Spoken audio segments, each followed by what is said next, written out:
Hello. I'm quite exhausted today, and I've been doing a lot of inner work, and I'm hoping eventually I can give myself a break from working so hard. My soul, I need a break. I think too much sometimes. Um, but I want to share some of my thoughts. Um, you know, I realized something as I was taking my walk with myself and with the connection to the collective unconscious. Um, that individuation isn't just about individuation. How do I say this? It's a brand new thought. I'm just working it out. But I'll just say it like toxicity. There's a lot of forms of toxicity, and where that toxicity is derived, that's not the conversation right now. But toxicity, um, toxicities. There's all kinds. There's despair as a toxicity, hopelessness as a toxicity, loneliness as a toxicity. Toxicity is a guiding post and illuminating us to um, align with our higher selves. What does that mean to align with your higher self? What does it mean to align with your higher self? What does it mean for me to align with my higher self? I have to move inward into the unconscious realms of my psyche, where I shudder with utter terror of the abyss and experience the dichotomy of separation and connection. And in order for me to feel connected, I have to feel that the utter disconnection, the abyss of my soul. And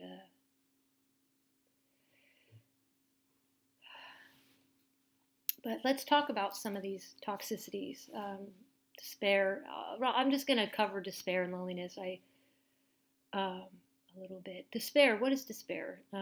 Richard Grannon. He's a philosopher, Jungian psychologist, and personality theorist. Genius. Check him out. Richard Grannon, man, dude. Um, but despair. He was helping elucidate Kierkegaard's understanding of despair as a misalignment with our higher self, with our true self, our authentic self, the self that is beckoning us inward, moving away from the external and into the internal realms of our experience in consciousness. Our culture is very externally directed, and let's break those patterns, shall we? Let's move into a more enlightened culture where we are internally driven, each one of us, taking responsibility for our consciousness so we can heal this world, and heal ourselves, heal our everybody. You know, we're all interconnected. This is not a process. This individuation process is not just about me. It's about all of us. Despair. It is a misalignment with your authentic self. Richard Grannon, and I appreciate him doing this for me, for all of us, in his process of individuation, his sharing his wisdom and insight. He said, go online and look up values. I mean, there's hundreds, maybe, I don't know, but there's hundreds of values. Pick 10 and then eliminate that down to 5 values.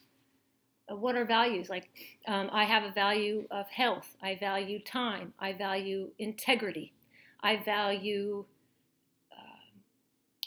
healthy relationships, loving, healthy relationships. I value growth, evolution, learning. So these are my core values, and I now that I know my values, I've known my values for a long time, but I have been in disalignment in how I've been living my life. I've been in disalignment with my values, and I was in complete, utter despair. And so back to Richard Grannon, he said, write down your values, and then he asked the most genius and enlightening of questions. Write down what you need to sacrifice in order to align yourself with your true self, to align with your true self. And I came up with my 4. I'm sure there's more. You have to come up with your. This is an individual process. We can learn from each other, of course. That's what this is. That's what this is for us to learn from each other, to grow and heal and evolve as collective consciousnesses, taking responsibility for ourselves individually. That's what we're doing. Let's do it. So despair, it's a disalignment with your true values, with your goals. You cannot know your goals without understanding your values. So when you are feeling despaired or any toxic experience, it is the higher self beckoning us for a relationship. And that's what I was thinking about today. Let's take loneliness. Loneliness is beckoning us inward. Loneliness, I forgot who said it. Dang, it might have been Richard Grannon, I don't remember. But they said, loneliness is a forced solitude. We don't want to be alone. We want to connect with other people. And when we are lonely, and all toxic emotions, all toxic experiences are enantiodromically a part of the growth experience of this dimension. Any human on this planet is going to experience these things. But I don't know if we're aware that the toxic things that we're experiencing are guiding posts to moving us from the external into the internal realms of our psyches, where our higher selves exist. Not a static state of perfection. No. On the contrary, a very confusing place. The mysterium tremendum et fascinans. I'm telling you, it's very scary. And that's why we avoid entering into it. We all do that. We all have at one point in our lives. If we look back, and we have avoided it because it's a scary place. The place beyond our ego going inward. And it's where the collective consciousness truly exists. Loneliness is a toxic. It can feel toxic. It actually could kill you. A deep level of loneliness. Loneliness is the lack of.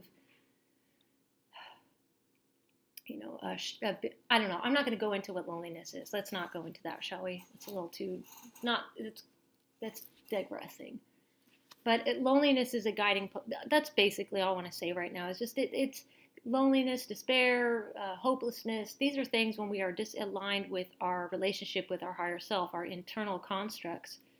And loneliness is very important. All these feelings, despair, hopelessness, and loneliness, they are imperative to collapsing a false self and entering into the realms of healing. And loneliness, we have to face loneliness. I'm a recovering alcoholic. Always will be a recovering alcoholic. I have an addictive nature because I don't want to live on life's terms. I don't want to experience the deep suffering I don't want to have to suffer with myself. I don't want to have compassion for myself. I don't want to suffer. That's what, that's what compassion is. It's to suffer with, is the etymology. And I did not want to have to suffer with myself. So I fell into my addictions and delayed the relationship with my higher self. But I'm not doing that anymore. And I'm not saying higher self in the sense of a hierarchical term. It's much more deeper than that. It's a domain of unknown multiplicities of archetypes, and but these are the things as individually that we need to face on our own in order to heal what connects us to each other, and learn how to love. And that is the pathway. So that's it. That's what I was thinking about. And I've got to take a break, man. I'm tired. And I think, I'm going to take a break for the weekend. I'm going to try not to post anything. I just need to chill out on this. Like, just take some time and ground myself and all that good stuff. Because I have been going through a lot lately. I'm going through some collapses here. I have to be sharing, I think, such truthful insight. It comes from humbling ourselves and to connect with our authentic true selves. True self, authentic self. Maybe I don't like that term higher self. It's let's say authentic self. Let's say true self. Higher self is hierarchical, and I don't want to elucidate such language. All right. Well, anyway, that's it. And I hope you have a delightful weekend. We've got this. Yeah, we do.